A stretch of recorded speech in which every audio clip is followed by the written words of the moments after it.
Bonjour. Donc, séance du 26 janvier 2021, première partie.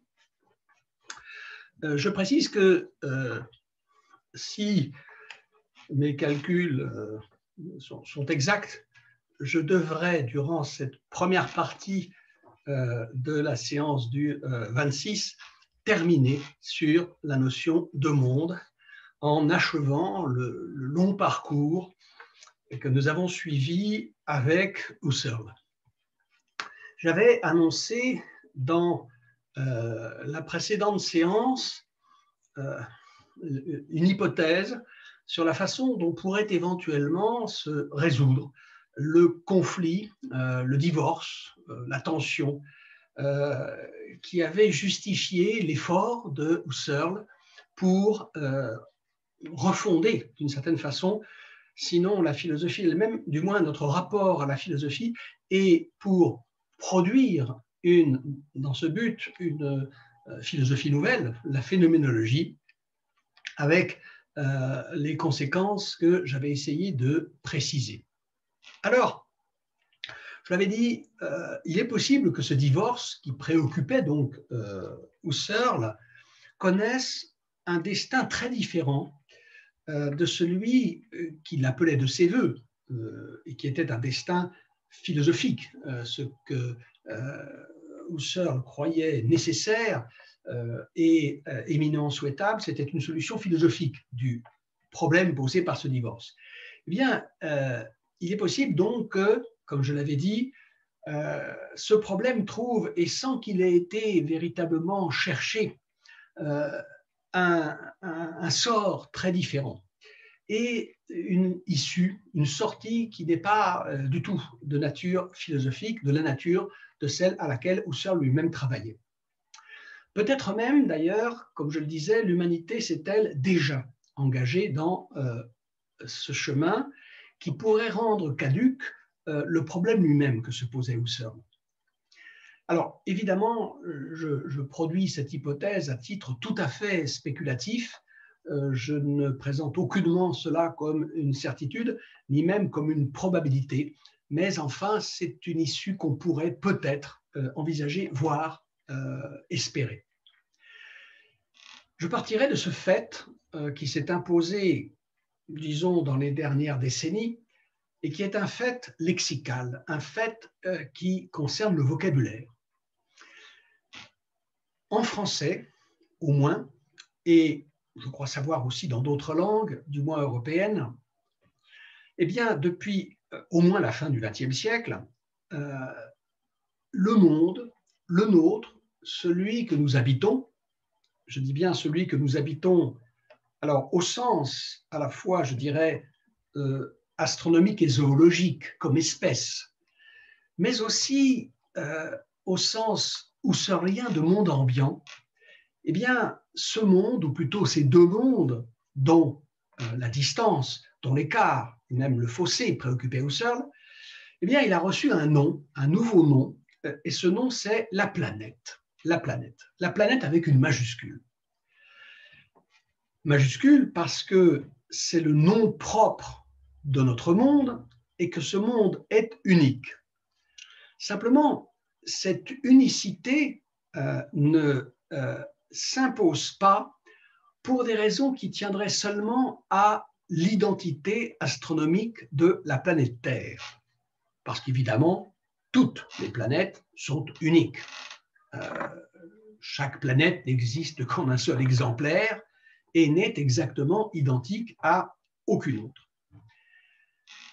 Donc, l'unicité de notre planète, cette unicité qui fait qu'elle mérite un nom propre, qui est bien sûr la Terre, mais qui est devenue justement la planète. Cette unicité, elle ne tient donc pas seulement à l'identité astronomique, celle que nous découvre la science, de la planète Terre, elle tient au fait qu'il n'y a hors de cette planète, pour l'humanité, aucune possibilité.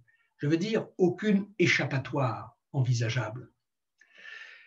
L'unicité de notre planète, cette unicité,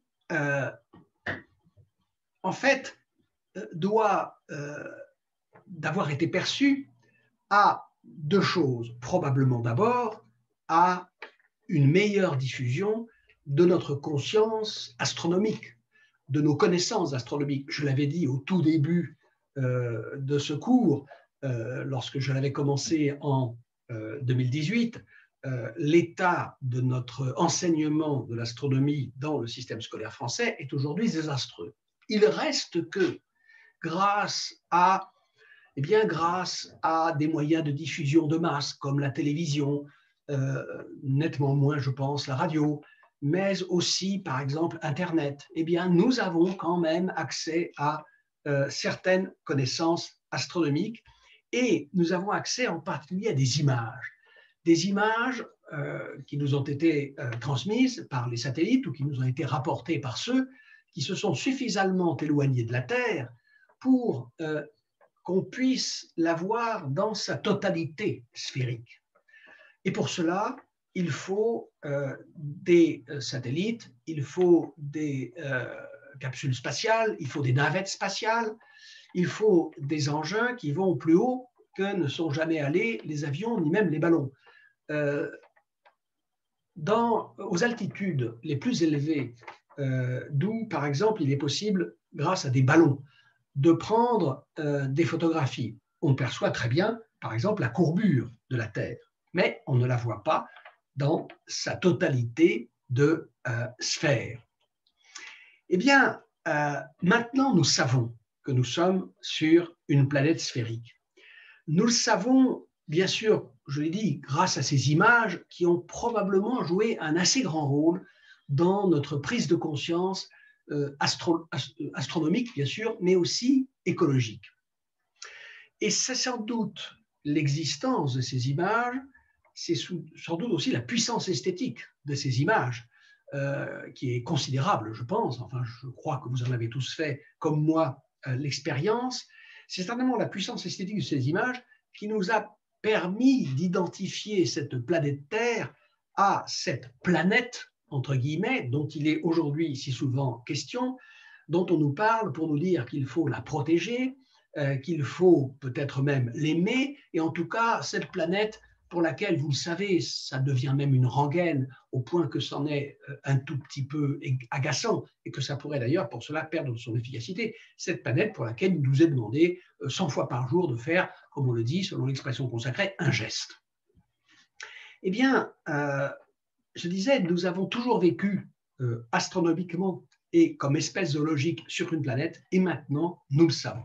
Nous le savons grâce à l'enseignement, nous le savons grâce à la vulgarisation scientifique, nous le savons grâce aux images, mais nous le savons aussi grâce à un facteur décisif, je crois, qui a été, alors là, non pas déterminé par des considérations de nature scientifique relevant de la science astronomique, mais par des considérations terrestres et même, on va dire, humaines. Et là, je voudrais évoquer deux facteurs. Le premier, c'est la conscience que nous avons prise de l'intrication, de l'entremêlement de plus en plus étroit, de plus en plus multidimensionnel de toutes les composantes de la vie humaine à l'échelle du globe. Ce qu'on appelle quelquefois la mondialisation, mais je crois qu'il est peut-être préférable d'utiliser le terme de globalisation. Je parle de globalisation pour m'éloigner un petit peu de la signification un peu trop économique peut-être que comporte le terme de mondialisation. Globalisation, cela signifie que nous sommes maintenant de plus en plus capables, et je dirais même de plus en plus contraints, d'envisager tous les aspects de l'existence humaine, et pas simplement les aspects économiques, les aspects politiques aussi, les aspects sociaux, tous les aspects de ce qui fait une existence humaine. Nous sommes maintenant forcés de les envisager si nous voulons les comprendre, et surtout si nous voulons agir sur eux et si nous voulons, à supposer que ce soit encore possible, exercer sur eux une certaine maîtrise, eh bien nous devons les considérer à l'échelle globale, c'est-à-dire à l'échelle du globe. Donc il y a d'abord, c'est le premier point, cette conscience de l'intrication toujours plus étroite des phénomènes humains à la surface de la Terre. Et d'autre part, il y a, c'est le deuxième facteur, la prise de conscience de plus en plus pressante, de plus en plus vive, de l'intensité du péril que ce phénomène de globalisation fait peser sur les conditions de cette vie humaine à la surface de la Terre, et même davantage sur sa possibilité même. Voilà les deux facteurs humains qui, ajoutés à la prise de conscience proprement astronomique, ont fait que nous sommes de plus en plus aujourd'hui conscients d'habiter sur ce qui s'appelle, ce qui a pris le nom de la planète. Il est donc permis d'émettre l'hypothèse suivante, cette hypothèse que j'annonçais en commençant. Nous sommes peut-être, je dis bien peut-être parce que je n'ai à ce sujet aucune certitude, nous sommes peut-être en train d'assister à une convergence, ou du moins à la possibilité d'une convergence entre, d'une part, l'expérience de notre monde vécu, de ce que Husserl appelle notre Umwelt, et d'autre part, le monde dont nous parle la science mathématisée, la science qui est née et qui n'a cessé de développer sa puissance de comprendre, sa puissance de connaître et sa puissance de transformer techniquement nos existences depuis Galilée. Donc il y a, me semble-t-il, une possibilité de voir à l'horizon se rencontrer, peut-être se fondre, le monde phénoménologique que constitue, que forme dans leur indissociable unité, d'une part, la Terre et le ciel de nos existences concrètes. Un monde que je pourrais appeler, si vous voulez, le monde husserlien, notre monde vécu. Et d'autre part, le savoir que nous délivre conjointement la science astronomique et les sciences impliquées dans notre prise de conscience écologique. Voilà ce qui pourrait finalement arriver à converger, et donc voilà ce qui pourrait peut-être résoudre le problème que se posait Husserl, qui se demandait comment faire pour que ce monde vécu, notre Umwelt, ne soit pas séparé par un abîme béant du monde dont nous parle la science mathématisée. Et bien justement, cette science mathématisée, cette science astronomique, associée aux sciences qui ont déterminé notre prise de conscience écologique, qui sont principalement les sciences du vivant, l'écologie elle-même, vous le savez d'ailleurs, avant d'être un mouvement politique, l'écologie est une discipline scientifique, c'est une branche de la biologie, des sciences de la vie. Donc, eh bien, cet abîme béant pourrait se résorber, pourrait se combler par les progrès respectifs de notre conscience d'habiter une terre astronomique et notre conscience d'habiter une terre humainement menacée. Voilà comment il est possible que la terre de la science astronomique devienne progressivement notre terre vécue, notre terre réellement habitée, et qu'elle le devienne alors à mesure que nous comprendrons mieux, premièrement, que nous comprendrons mieux deux choses. Premièrement, que justement cette terre est une terre astronomique, c'est-à-dire une sphère fixe, mobile, finie, dont nous ne pouvons pas raisonnablement espérer nous échapper, parce que nous savons bien que toutes les solutions à nos problèmes environnementaux, écologiques, à nos problèmes de pollution, à nos problèmes d'extinction des espèces, nous savons très bien qu'il n'y a pas de solution hors de la planète Terre à ces questions. Lorsque nous disons, c'est un slogan écologique qui est devenu familier à tous, lorsque nous disons « nous n'avons qu'une planète », ça veut dire deux choses. Ça veut dire que nous n'avons pas d'autre planète sur laquelle nous puissions nous réfugier une fois que nous aurons épuisé les ressources de celle-ci, ou bien une fois que nous l'aurons saccagée au point qu'elle soit devenue inhabitable. Donc ça veut dire d'abord ça, pas de planète de rechange, Et cela veut dire aussi nous n'avons qu'une planète. Ça veut dire il n'y a pas de deuxième ressource. Il n'y a pas de deuxième ressource. Lorsque nous aurons épuisé les ressources de cette planète, nous serons venus à bout et elles ne se renouvelleront pas, elles ne se referont pas. Les énergies fossiles qui se sont accumulées dans nos sols sont le résultat de centaines de millions d'années de processus à la fois physiologiques d'abord et ensuite géologiques qui n'ont pour nous aucune signification à l'échelle de l'histoire humaine. Donc, il faut que nous comprenions mieux, d'une part, que notre Terre est une Terre astronomique unique dont nous ne pouvons pas espérer nous échapper et qui ne renouvellera pas les ressources dans lesquelles aujourd'hui nous puisons de façon aussi insouciante. Et à mesure que nous comprendrons mieux, deuxièmement, ceci, que les conditions de l'habitabilité de cette planète pourraient n'être plus très longtemps garanties, assurées.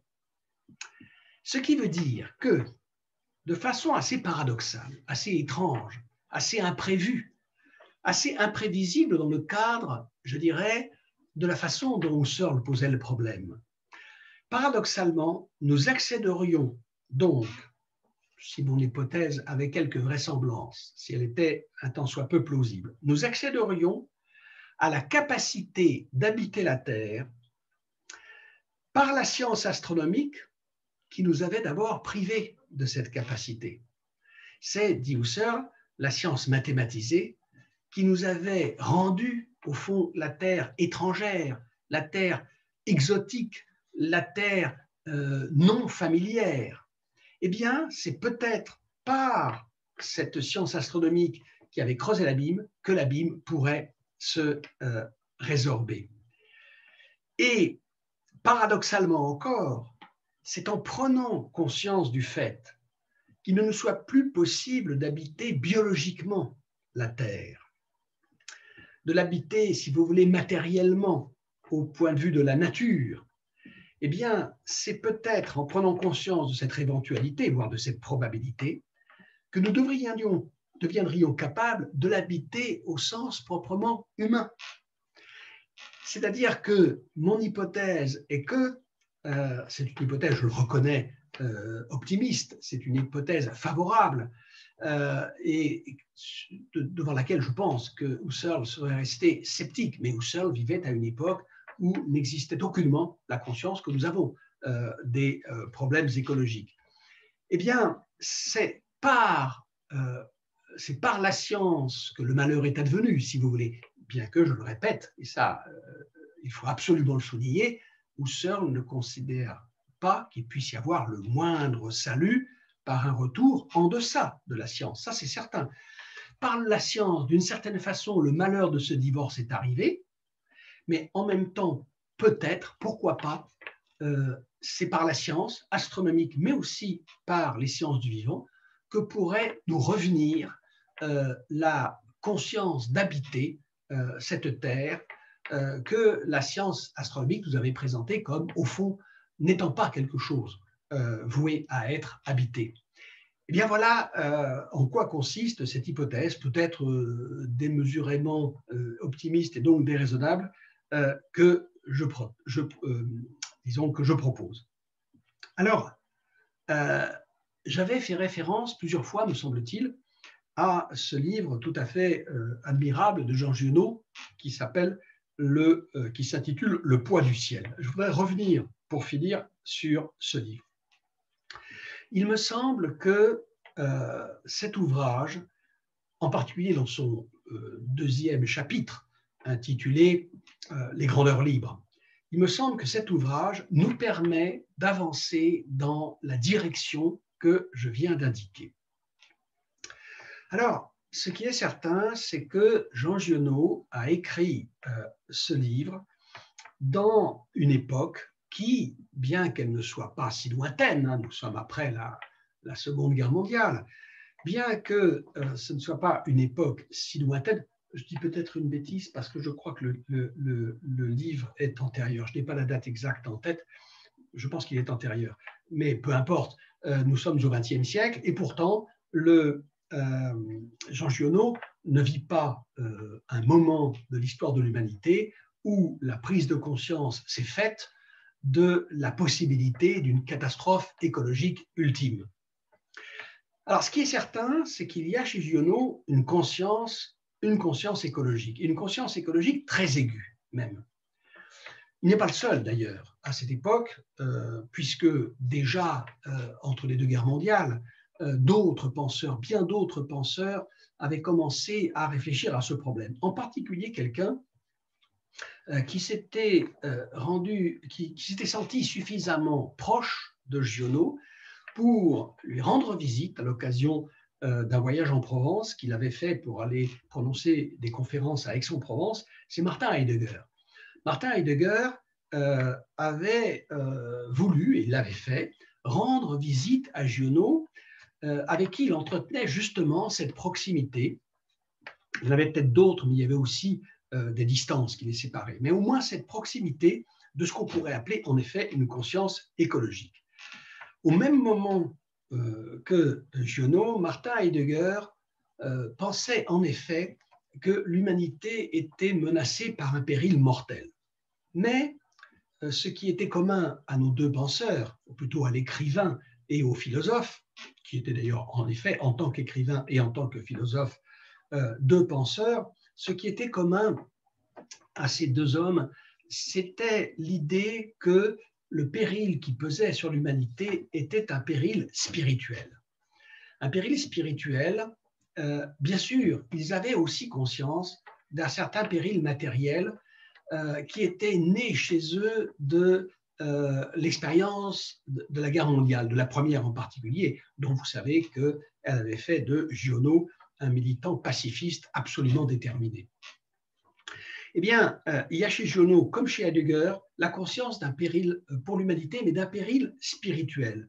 Aucun des deux ne considère que le problème puisse se poser sur un plan matériel, sur le plan de la survie physique de l'humanité. Ni l'un ni l'autre ne pouvait, n'avait les moyens, je pense, d'avoir la moindre conscience de ce que ce péril pouvait rapidement s'étendre jusqu'à compromettre l'existence même de l'espèce biologique Homo sapiens à la surface de la Terre. Je pense qu'ils sont morts tous les deux exactement aux alentours des années 1970, au moment où ce danger commençait à devenir objet de réflexion, objet de prise de conscience et objet de crainte pour l'humanité. Au moment où ce péril écologique, si vous voulez, s'est substitué dans les consciences au péril nucléaire, au péril atomique. Le grand problème des années de l'après-Seconde Guerre mondiale, c'est le péril atomique. Les philosophes, les penseurs réfléchissent sur cette question. Cette question va déserter le champ de la réflexion philosophique à partir de à peu près la fin de la guerre froide. Ce que j'appelle fin de la guerre froide, parce que la définition de ce concept historique a changé depuis que j'ai fait mes études. Ce que j'appelle fin de la guerre froide, c'est plutôt, disons, les années 1960. Alors que maintenant les historiens situent la fin de la guerre froide avec l'effondrement du mur de Berlin, ce qui en est une autre définition.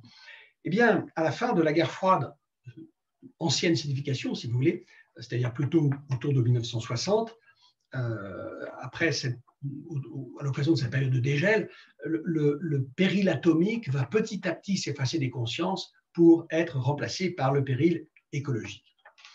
Alors, je le répète, il n'y a pas chez Giono de conscience de la possibilité d'une disparition physique de l'espèce humaine. Et pourtant, il faut lire ce livre, Le poids du ciel, parce qu'il a quand même quelque chose d'absolument extraordinaire. Qu'est-ce que ce livre d'extraordinaire? Outre le génie littéraire qui s'y déploie, parce que je peux vous garantir que Giono y fait preuve d'une inspiration qui est à l'égal de ce qu'on trouve dans ses plus grands romans. Eh bien, extraordinaire, ce livre l'est parce que s'y accomplit justement, parce qu'on y trouve parce qu'on y assiste à une rencontre dont je ne connais pas d'autres exemples, au moins à l'époque où ce texte a été écrit. S'accomplit dans ce livre une rencontre précisément, justement, entre le monde de la vie vécue, le monde husserlien, si vous voulez, bien que Giono n'ait assurément pas lu Husserl et ne connaisse pas la phénoménologie. Une rencontre entre le monde vécu, un monde vécu qui est dans Le Poids du ciel décrit de façon extraordinairement humaine, profondément humaine. Donc, rencontre entre notre monde vécu que Giono décrit génialement de façon extraordinairement humaine, et d'autre part, la connaissance astronomique exposée à un niveau de rigueur scientifique tout à fait remarquable. Voilà ce qui se passe dans Le Poids du ciel. Nous voyons se fondre, mieux que se rencontrer d'ailleurs, parce que ces deux aspects ne sont pas juxtaposés, mais ils sont fondus.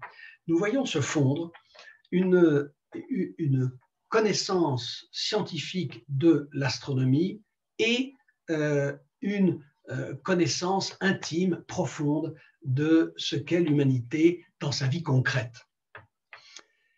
Il est dommage d'ailleurs que les photographies d'objets astronomiques que Giono devait à son ami Marcel de Kérolire, qui travaillait à l'observatoire de Forcalquier en Provence. Il regarde que ces photographies n'aient pas été intégrées dans les éditions ultérieures du livre, par exemple dans la bibliothèque de la Pléiade ou dans l'exemplaire de la collection Folio-Essai chez Gallimard. C'est dommage parce que ces illustrations, ces photographies astronomiques, des galaxies, des amas d'étoiles, des nébuleuses, ces photographies font partie intégrante du livre. Giono les avait punaisées sur les murs de son bureau et les avait sous les yeux en permanence pendant qu'il rédigeait ce livre, et donc ils font partie intégrante de la genèse du livre et du livre lui-même. Et il est très regrettable que les éditeurs n'aient pas jugé nécessaire de les reprendre dans l'ouvrage, qui perd beaucoup de ce jeu de contrepoint au sens musical entre le texte et les illustrations. Quand on lit Le Poids du ciel, on est frappé, je dirais, outre, je le disais, la rigueur, la précision du savoir astronomique qui s'y déploie, et d'autre part par la tendresse, je dirais, avec laquelle Giono évoque les différents aspects de l'existence humaine. Je devrais avoir un petit peu de temps de vous lire un extrait de ce texte avant de finir cette séance. Une très grande tendresse dans la description de l'homme dans ses relations au monde du travail, au monde des relations amicales, amoureuses, d'une part, et on trouve également dans Le Poids du ciel un jugement extrêmement sévère sur cette humanité, un jugement sévère dont je vous donne ici juste un exemple dans cette citation, lorsque Giono pleure littéralement sur, ouvrez les guillemets, ces imbécilités qui remplissent les jours de la race humaine, la vanité des phrases et des actes, pendant que roule l'immensité réelle des astres. Voilà. Je relis ce passage très bref.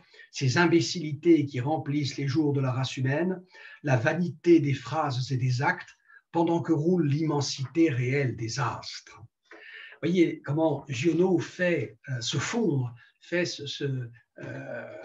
fusionner dans une même phrase quelque chose qui renvoie à l'immensité de l'univers, pendant que roule l'immensité réelle des astres, et d'autre part, un aspect intimement vécu de la bêtise, de l'imbécilité, de la vanité des phrases et des actes humains. Alors, je vais vous lire un passage du Poids du ciel, précisément, je vais vous lire le début de la deuxième partie de cet ouvrage, intitulé, je le répète, les grandeurs libres. Alors, je lis le tout début de cette deuxième partie, les grandeurs libres, ce qui me permet de renouer d'ailleurs avec une habitude que j'avais prise lorsque ces séances avaient lieu, à au lycée Théophile Gautier, à savoir lire un texte à haute voix simplement pour sa beauté. Donc nous sommes au tout début de ce chapitre Les Grandeurs libres. Chuchote la divine vérité. Comme deux sœurs, joue contre joue, et qui se disent leurs secrets, la vérité a posé sur la terre sa joue toute duvetée d'étoiles. C'est la nuit. Le bruit des hommes s'est arrêté. Le grondement des torrents souffle dans tous les couloirs de la montagne. Et j'entends sur les sommets les aiguilles de glace et de roche qui sifflent en déchirant les profondeurs du monde. La terre roule bord sur bord. Elle nous a enfoncés dans la nuit. Elle roule, et elle nous tirera dans le jour.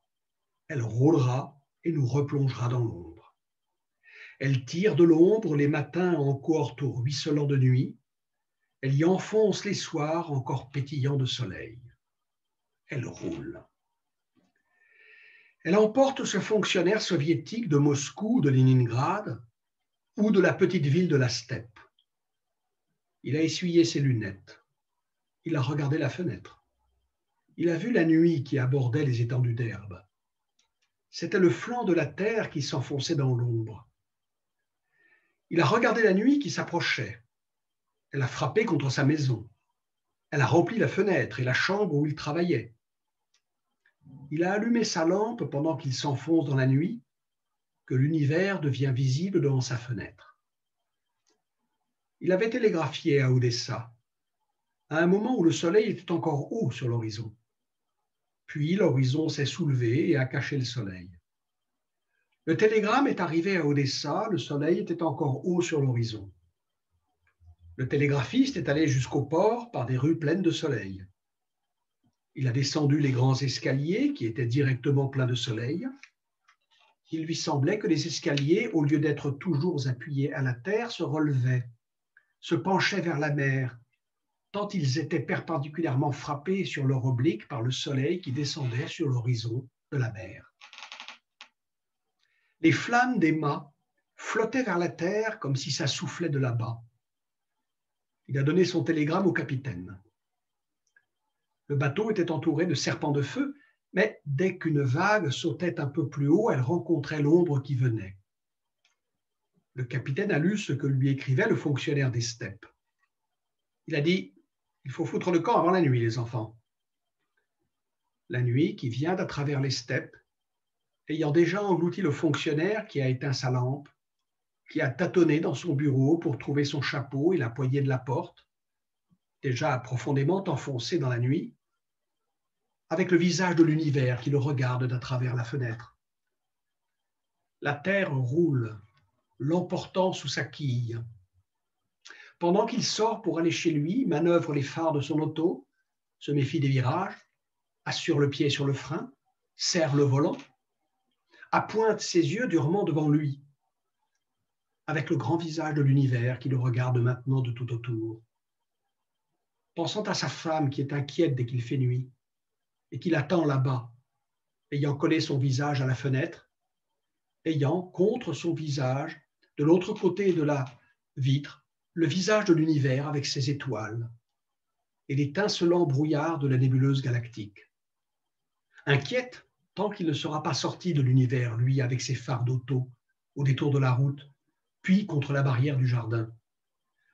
Puis il entrera et fermera la porte derrière lui, et ils seront enfin tous les deux là, dans leur maison fermée, éclairés à la lumière électrique, pendant que la terre qui roule les emporte et que le visage de l'univers a posé sa joue duvetée d'étoiles contre la vitre de la fenêtre et chuchote la divine vérité.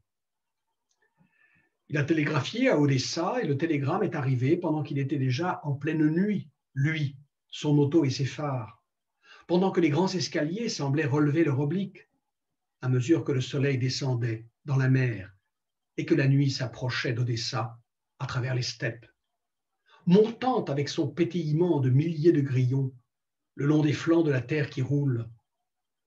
Le capitaine est parti avant la nuit. Le cargo a pris de l'avance sur la nuit. La nuit le suit sur la mer. Lui fume et s'avance en hachant les vagues avec son étrave qui monte et descend, pointé vers ce bord du globe là-bas qui a effacé le soleil. Le globe roule, tirant la mer sous le sillage du cargo. La nuit monte le long des flancs de la mer, aplatissant les vagues. Le froid de l'hiver, où le globe plonge, pousse devant lui un gros bourrelet d'eau qui précède la nuit, soulève le cargo, le fait piquer du nez, le relève, s'éloigne là-bas devant. « C'est la nuit, dit le capitaine. Piquez-moi le premier quart, monsieur. » La nuit touche la poupe et tout le cargo d'un seul coup s'y enfonce et la nuit est déjà loin là-bas devant, comme si d'un seul coup tout ce flanc du globe qui porte la mer s'était renversé dans la nuit à une vitesse formidable. Ce qu'il a fait en réalité, mais ça a été l'illusion d'une seconde. Le grand visage de l'univers se découvre dans tout le ciel, avec ses étoiles et la roue laiteuse de la nébuleuse galactique qui entoure toute la coupole du ciel. « Ce sera paisible, dit le capitaine, mais j'aimerais bien qu'on surveille avec une grande attention, camarade. C'est quand même la nuit. » Il se fiche royalement du télégramme de papier qui est dans sa poche avec l'ordre écrit, signé par ordre d'un grand nom, qu'on trouve grand. Il est seul sur la mer, et le visage de l'univers apposé sur la mer, sa joue toute duvetée d'étoiles, et chuchote la divine vérité. Vous aurez peut-être deviné le nom de ce personnage de qui émane l'ordre que contient le télégramme. Ce personnage qu'on trouve grand, évidemment, ce fonctionnaire soviétique a dans la poche un télégramme qui véhicule un ordre qui vient d'en haut. C'est-à-dire ce personnage qu'on trouve grand, qui est évidemment ici Joseph Staline. Alors, je terminerai pour aujourd'hui en disant que, en faisant remarquer ceci, que Le poids du ciel est un livre qui atteste, qui manifeste chez une personnalité intensément terrestre, celle de Giono. On pourrait même dire de Giono qu'il a une personnalité rustique. Eh bien, ce livre qui est Le poids du ciel atteste qu'une telle conscience de ce que nous devons à la terre, conscience qui atteint quelquefois même, je dois dire, chez Giono, une dimension un tout petit peu agaçante. Bon, il m'arrive que la lecture de Giono finisse par avoir sur moi cet effet. Je trouve qu'il en fait parfois un petit peu trop de ce côté-là, mais peu importe. Je dirais, la conscience écologique, au sens le plus fort du terme, de Giono, ne déterminait chez lui absolument aucun mépris, et encore moins une ignorance, aucun rejet de l'abstraction théorique et de la science. Et c'est pourquoi ce chapitre, Les grandeurs libres, me semble être le meilleur antidote que je connaisse aux préjugés, hélas, extrêmement répandus, selon lequel la fréquentation de la science exercerait sur les âmes une influence desséchante.